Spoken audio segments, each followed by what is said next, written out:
Hello everybody, welcome back. Guitar Guru Jeff here. Today we're going to be diving into a musical gem that often flies under the radar, the 8-bar blues progression. Now you've probably heard of the classic 12-bar blues. There's a lot of lessons on the 12-bar blues progression on YouTube, but the 8-bar blues is a fantastic twist on this well-known format that you definitely want to add to your musical toolkit. So why is the 8-bar blues progression so special? Well, for starters, it's quicker and easier to learn than the traditional 12-bar blues, and it also fits seamlessly into the structure of pop music, giving your tunes a fresh, unique flavor. Plus, it retains some of the classic blues feel with a streamlined approach. So you can think of the 8-bar blues as the cool 12-bar blues cousin, who is all about keeping things concise. So whether you're a seasoned player or just starting out, stick around because I'm going to break down the 8-bar blues progression and show you how to integrate it into your playing. Let's dive in. Alright, so to understand the lesson for today, it's important that we examine the 8-bar progression using the Roman numeral system. So this system helps us understand and transpose chords by using Roman numerals instead of naming each specific chord. Each key has 7 chords. Each is assigned a number from 1 to 7. Today we're going to focus on the 1st, the 4th, and the 5th chords out of these 7.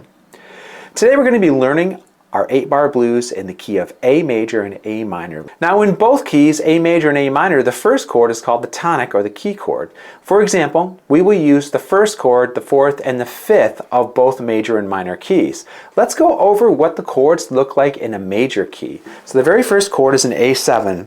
Do you remember the A7? It looks like this, using fingers 1 and 2. Let's go over the 4 chord, which is a D7. Do you remember D7, which is using fingers 1, 2, and 3. Looks like this. And finally, the 5th chord is an E7. Do you remember the E7 chord? It looks like this, using fingers 2 and 1. Let's go over all the chords in a minor key. We'll talk about the A minor chord first. Do you remember this chord? It looks like this, using fingers 1, 2, and 3. Let's go over the 4 chord, which is the D minor chord, using fingers 1, 2, and 3. Do you remember the D minor? It looks like this. And let's go over E minor, which is only using 2 fingers, fingers 2 and 3. Do you remember E minor? It looks like this. Before we dive in, let's talk about what the term bar means in music. So in music, we refer to the word bar as a series of 4 beats. So when we look at this chord progression today, the quick change turnaround variation, the 1 chord will be the first bar, the first 4 beats. The 5 chord will be the second bar. The 4 chord will be bars 3 and 4. The 1 chord will be the 5th bar. The 1 chord and 4 chords both squeezed into bar 7 for 2 beats each. And the 1 and the 5 chords both get squeezed into the 8th bar for 2 beats each. Alright, let's put this together. Let's practice this in a major key. We're going to be using a very simple quarter note strum. And then we're going to play it again using a swing 8th note strum. Let's start off with A7 after 4. 1, 2, 3, 4. 1, 2, 3, 4. Switch to E7. 2, 3, 4. Here comes D7. It's going to be 2 bars. 3, 4, 1, 2, 3, back to A7, 1, 2, 3, E7. Here we go to measure A and D7 are going to split the beats. 1, 2, 3, 4, 1, 2, 3, 4. All right, now let's try this with the swing strum. So in music, the swing strum is going to be a series of a down and ups, but under 1 beat. So 1 and 2 and 3 and 4 and let's try this from the top. 1, 2, 3, 4. A7. 2, 3 and 4 and E7. 3 and 4 and D7. 2 and 3 and 4. D7. 2.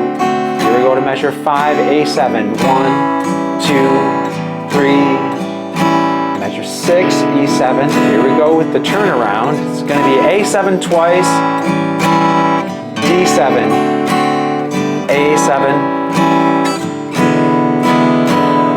All right, let's try it in a minor key. So we're going to be doing the exact same chord progression, but we're swapping those dominant 7th chords out for minor chords.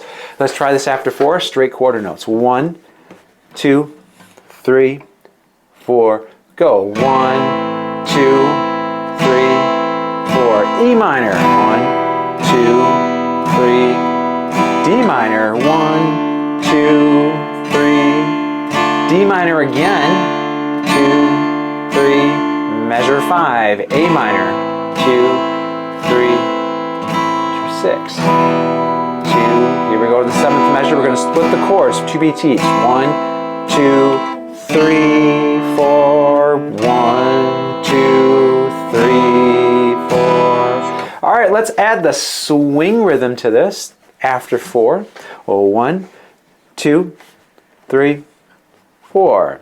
1 and 2 and 3 and 4 and 1, 2 and 3 and 4 and D minor and 2, 3 and 4 and 1, 2 and 3. A minor, 1, 2 and 3 and 4 and E minor, 2, 3. Measure 7. 1 and 2 and 3 and 4 and 1 and 2 and 3 and 4 and...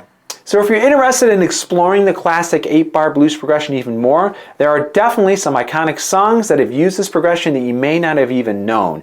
Key to the Highway by Cream, Dust My Broom by Elmore James, Heartbreak Hotel by Elvis Presley, and Great Balls of Fire by Jerry Lee Lewis are all great examples that showcase how this progression can be used to create memorable and influential music. Each track offers a unique take on the blues. They have different variations, highlighting the versatility and enduring appeal of this foundational structure. If you found this lesson helpful, make sure that you hit the like button, subscribe for more tips and tricks, and ring that bell to stay updated with our latest videos. Got questions that you want us to answer for you? Drop a comment below. I'd love to hear from you. Until next time, keep strumming and see you in the next lesson.